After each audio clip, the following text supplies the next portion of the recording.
السلام علیکم ورحمۃ اللہ وبرکاتہ۔ معزز ناظرین اکرام، میں نے آپ کو بتایا تھا کہ کس طرح قبر میں بندے کے ساتھ معاملہ پیش آتا ہے۔ اب آئیے گا، میں آپ کو بتاتا ہوں کہ آخر مرنے کے بعد میں مومن اور کافر کی روحیں کہاں رہتی ہیں۔ تو آئیے گا، میں آپ کو ایک حدیث پاک سناتا ہوں، بغور سنیں۔ حضرت برا بن عازب رضی اللہ تعالیٰ عنہ سے روایت ہے کہ رسول خدا صلی اللہ تعالیٰ علیہ وسلم نے ارشاد فرمایا کہ مومن جب دنیا سے آخرت کو جانے لگتا ہے تو اس کی طرف آسمان سے فرشتے آتے ہیں جن کے سفید چہرے سورج کی طرح روشن ہوتے ہیں۔ ان کے پاس جنتی کفن ہوتا ہے اور جنت کی خوشبو ہوتی ہے۔ یہ فرشتے اس قدر ہوتے ہیں کہ جہاں تک اس کی نگاہ پہنچے وہاں تک بیٹھ جاتے ہیں۔ پھر حضرت ملک الموت تشریف لاتے ہیں، حتیٰ کہ اس کے سر کے پاس آ کر بیٹھ جاتے ہیں اور فرماتے ہیں، پاکیزہ روح، اللہ کی مغفرت اور اس کی رضامندی کی طرف نکل چل۔ چنانچہ اس کی روح اس طرح سہولت سے نکل آتی ہے جیسے مشکیزہ میں سے پانی کا قطرہ بہتا ہوا باہر آ جاتا ہے۔ بس اسے حضرت ملک الموت علیہ السلام لے لیتے ہیں۔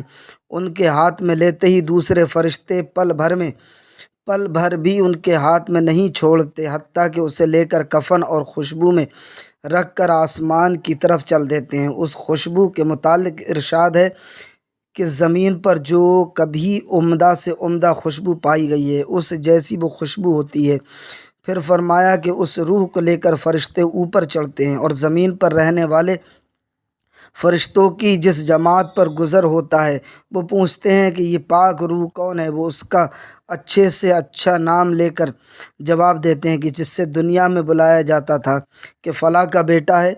پھر آسمان دنیا تک اس کو پہنچاتے ہیں اور اس کے لیے دروازہ کھلواتے ہیں اور دروازہ کھول دیا جاتا ہے اور ہر آسمان کے مقرب فرشتے اپنے قریب والے آسمان تک اس کے ساتھ جاتے ہیں، یہاں تک کہ 7ویں آسمان تک اس کو پہنچایا جاتا ہے۔ حق تعالیٰ فرماتا ہے، میرے بندہ کا اعمال نامہ علیین میں لکھو اور اس کو سوال جواب کے لیے زمین پر واپس لے جاؤ، کیونکہ میں نے انسان کو زمین ہی سے پیدا کیا ہے اور اسی میں اس کو لوٹا دوں گا اور اسی سے ان کو دوبارہ نکال لوں گا۔ چنانچہ اس کی روح اس کے بدن میں لوٹائی جاتی ہے، مگر اس طرح نہیں جیسے دنیا میں تھی، بلکہ اس عالم کی حقیقت دیکھنے سے معلوم ہوگی۔ پھر اس کے پاس 2 فرشتے آتے ہیں جو آ کر اسے بٹھاتے ہیں اور سوال کرتے ہیں، تیرا رب کون ہے؟ وہ جواب دیتا ہے، میرا رب اللہ ہے۔ پھر اس سے پوچھتے ہیں، تیرا دین کیا ہے؟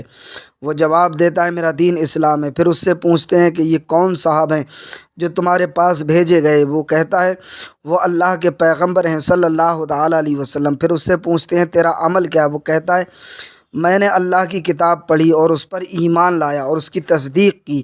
اس کے بعد ایک پکارنے والا اللہ تعالیٰ کی طرف سے آسمان سے پکارتا ہے کہ میرے بندے نے صحیح جواب دیے، لہذا اس کے لیے جنت کی طرف دروازہ کھول دو۔ چنانچہ جنت کی طرف دروازہ کھول دیا جاتا ہے جس کے ذریعے جنت کی ہوا اور خوشبو آتی رہتی ہے اور اس کی قبر اتنی کشادہ کر دی جاتی ہے کہ جہاں تک اس کی نظر پہنچے۔ اس کے بعد نہایت خوبصورت چہرے والا، بہترین لباس اور پاکیزہ خوشبودار ایسے شخص اس کے پاس آ کر کہتا ہے، خوشی کی خبر سن، یہ تیرا وہ دن ہے جس کا تجھ سے وعدہ کیا گیا تھا۔ وہ کہتا ہے کہ تم کون ہو؟